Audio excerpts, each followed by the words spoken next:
Hello，大家好啊！又到咗阿標每日談天論股嘅時候啦。今日移師到戶外啊，喺呢個地方度同大家做咗直播。咁啊，唔知大家記唔記得邊度啦？咁啊，唔開估先啦，大家估下啦。咁啊，講翻琴日先。琴日咧股市一片哀嚎，結果其實成個市又反彈啦。其實美股就係咁嘅韌性㗎啦，非常之有韌性，所以其實喺做美股做空嘅話，有啲 short 嘅話，其實係好難操作嘅。點解呢？因為好容易有好消息就會逼空你。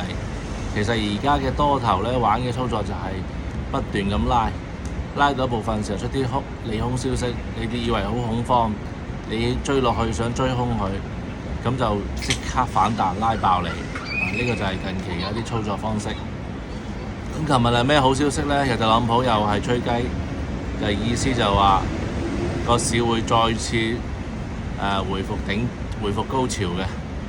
咁啊，雖然呢排有幾個利空啦，一個就係美國嗰個停擺啦，停擺咗好耐啦。其實好多人都冇工資發㗎啦，但係原來佢哋係就算冇工資發都要求佢翻工嘅。咁啊，但係唔知呢樣嘢可以維持幾耐？我諗都差唔多㗎啦。咁如果到時恢復翻，大家兩黨協調好，就會有一個好大嘅利好，會股市又會反彈。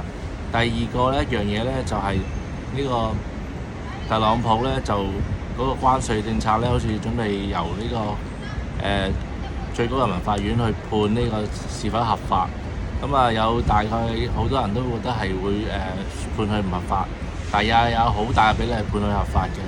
咁但係其實呢一個影響已經唔重要啦，因為已經關稅已經收到咁多。但係我覺得最後都會收嘅，因為點解呢？呢個關稅收翻嚟係受特朗普控制嘅，等於佢係一個小金庫咁。咁佢一定係會主動去收呢啲稅嘅，因為美國係叫做藏富於民啦，即係大部分老百姓都好有錢嘅。咁啊，雖然通脹令到佢哋啲消費就減低咗，但係啲稅收呢就去翻呢個特朗普控制嗰度，呢個係先係呢件事嘅最重點。大家一定要理解一樣嘢。等於美國以後會多咗好多國資委，呢個國資委係攞住稅收嚟做投資嘅。所以之前我好耐以前做嗰條片叫跟住特朗普炒股咁嘅意思就係，如果特朗普話每間公司唔錯，或者係佢哋用呢個政府嘅渠道直接投資嘅話呢，咁係呢間公司嘅股票一定會升嘅。咁大家可以留意一下。咁啊講翻啦。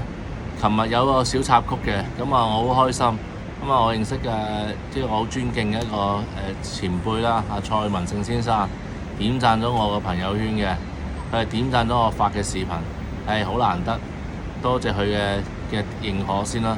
因為我講廣東話嘅，雖然佢嚟咗香港好耐，但係佢都係講翻佢自己嘅福建話，佢係唔會點講廣東話。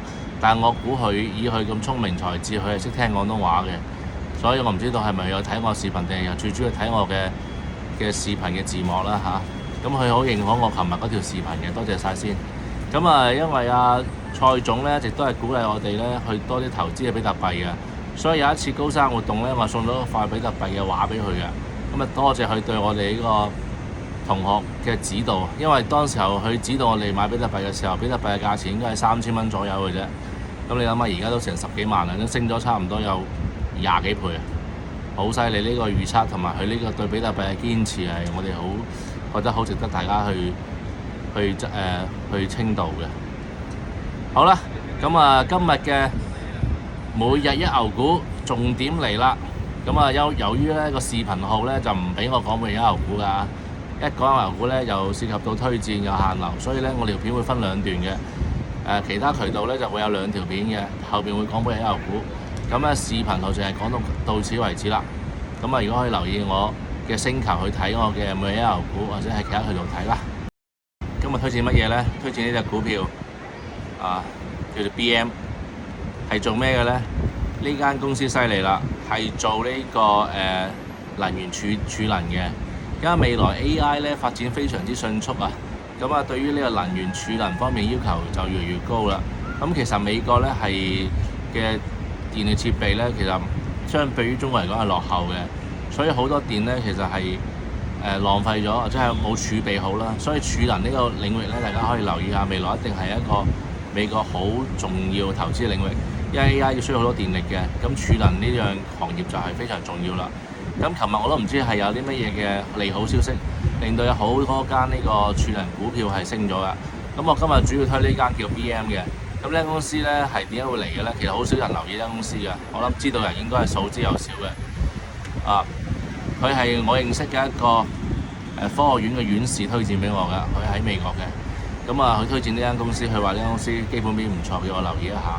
我哋平時都有啲交流嘅，我覺得呢間公司應該係佢嘅認可度咁高嘅話，一定係有佢嘅好處。我就將公司嘅網站截咗一啲資料，大家有興趣嘅上去睇下。呢間公司我覺得都係個 DCA 策略啦，而家市值唔係好高，同埋佢已經其實好有歷史嘅公司嚟㗎啦。我覺得都好穩嘅，大家留意一下。呢個就係我每日推薦嘅一牛股 BM。好，今日到此為止，多謝晒大家關注。多謝琴日我哋嘅星球多咗6位朋友加入啊！